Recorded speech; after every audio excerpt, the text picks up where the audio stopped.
नमस्ते विद्यार्थियों, आज हम परिसर अध्ययन भाग 1 में घटक 21 कामों में व्यस्त हमारे आंतरिक अंग का अध्ययन करेंगे।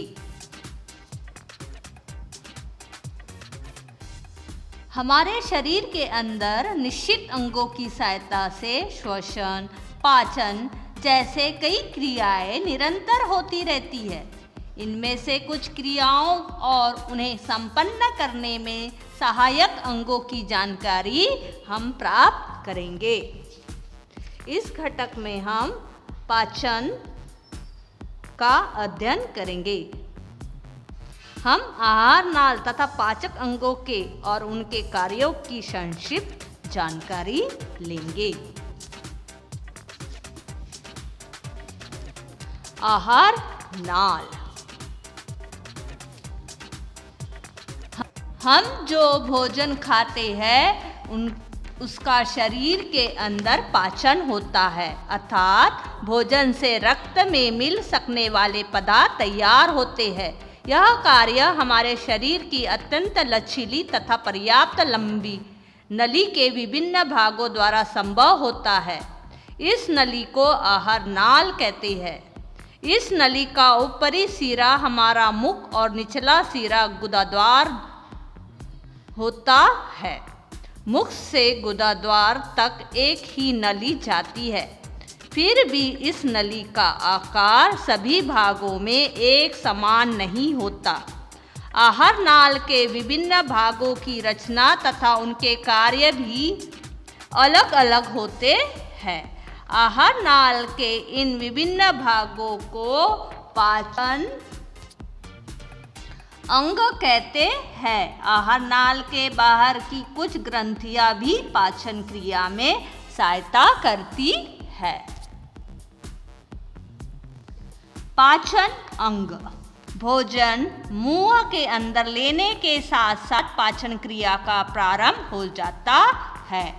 दांत, जीभ तथा लार की क्रियाओं द्वारा यह भोजन ऐसे गीले नरम गोले में बदल जाता है जिसे आसानी से निगला जा सके।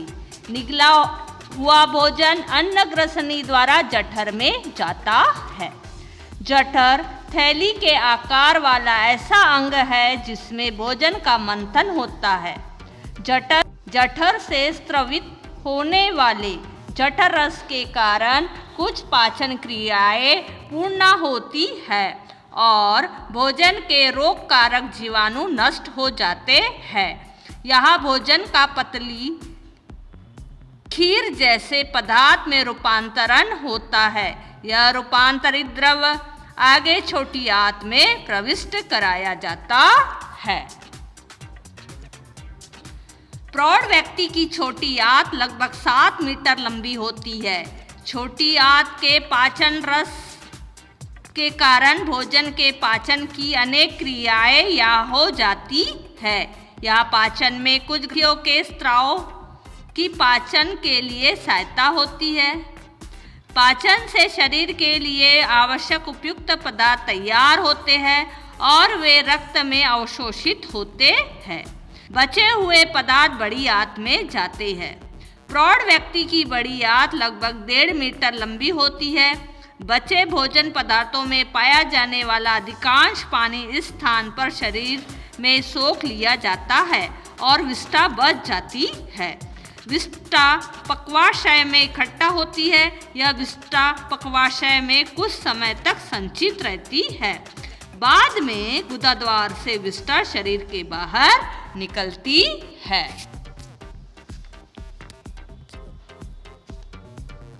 क्या तुम जानते हो, भोजन पाचन का कार्य होने और आहार नाल में भोजन को क्रमशः आगे खिसकते रहने के लिए पर्याप्त पानी की आवश्यकता होती है।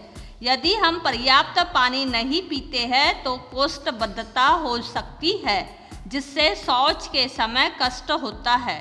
शौच भी नियमित रूप से नहीं होती। पानी के अभाव में शरीर की कोई भी प्रक्रिया नहीं हो सकती। पाचन क्रिया में जो पानी शरीर में अवशोषित होता है उस पानी का अन्य सभी क्रियाओं में उपयोग होता है। अतः पर्याप्त पानी पीना हमारे लिए महत्वपूर्ण है।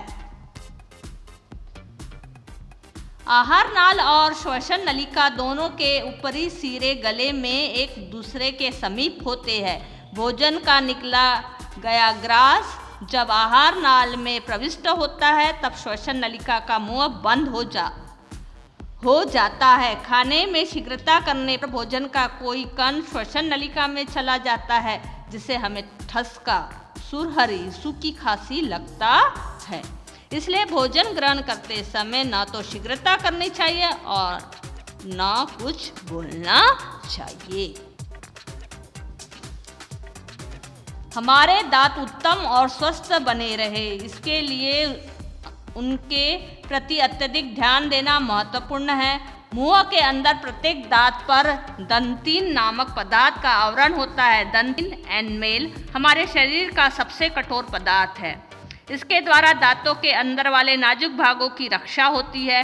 दांतों को नियमित रूप से स्वच्छ न करने पर दंतिन को क्षति पहुंचती है और दांतों में सड़न पैदा हो जाती है। भोजन के रूप में हम कई प्रकार के स्वादों का आनंद लेते हैं। हमें जीभ में स्वाद की तथा नाक से गंध की जानकारी होती है, परंतु कभी कभी हम महसूस करते हैं कि खाद्य पदार्थ की गंध और उसका स्वाद, नियमित गंध और स्वाद अलग है। ऐसा अन्न खराब हो जाने के कारण होता है। इन परिवर्तनों की तरफ ध्यान देना आवश्यक है। खराब अन्न खाने से बचना ही ठीक होता है। अंग संस्थान। तुम जानते हो कि कई अंगों की सहायता से हम श्वास करते हैं। इन अंगों में से यदि कोई भी अंग सही ढंग से काम न करे तो श्वास की क्रिया पूरी नहीं होती। शरीर का कोई कार्य सम्मिलित रूप में पूर्ण करने वाले कई अंगों के समूह को अंग संस्थान कहते हैं। अतः श्वसन नलिका, फेफड़े और श्वसन मध्य पटल को सम्मिलित रूप में श्वसन संस्थान कहते हैं।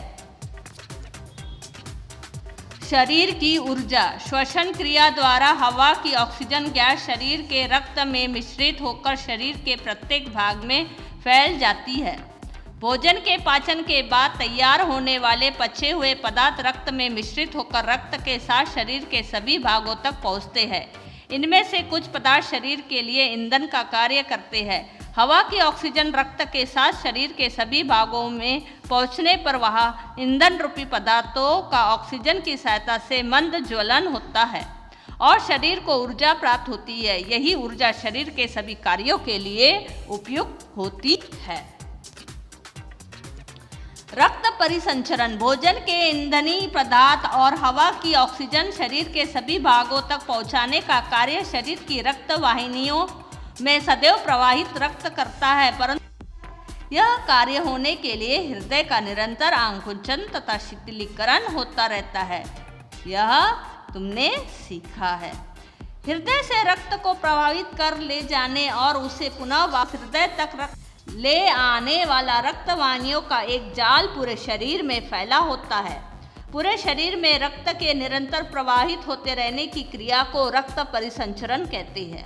हमारे शरीर में असंख्य पदार्थ किसी एक भाग से किसी दूसरे भाग तक पहुंचाए जाते हैं।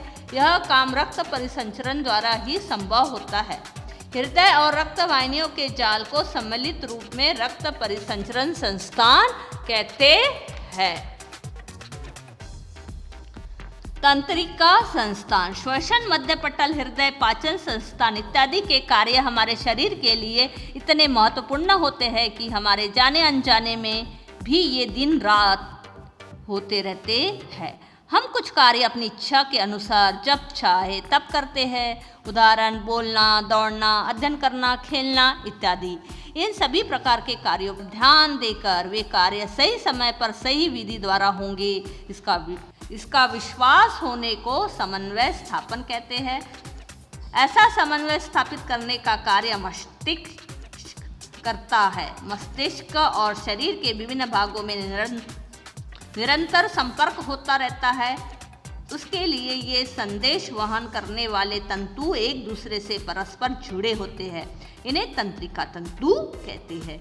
तंत्रिका तंतुओं के कार्यों पर मस्तिष्क ही नियंत्रण रखता है। मस्तिष्क और तंत्रिका तंतुओं के जाल को सम्मिलित रूप में तंत्रिका संस्थान कहते हैं। तंत्रिका संस्थान ही शरीर में समन्वय रखने का कार्य करता है। शेष भाग आगे के वीडियो में। धन्यवाद। लाइक, सब्सक्राइब और शेयर जरूर कीजिए।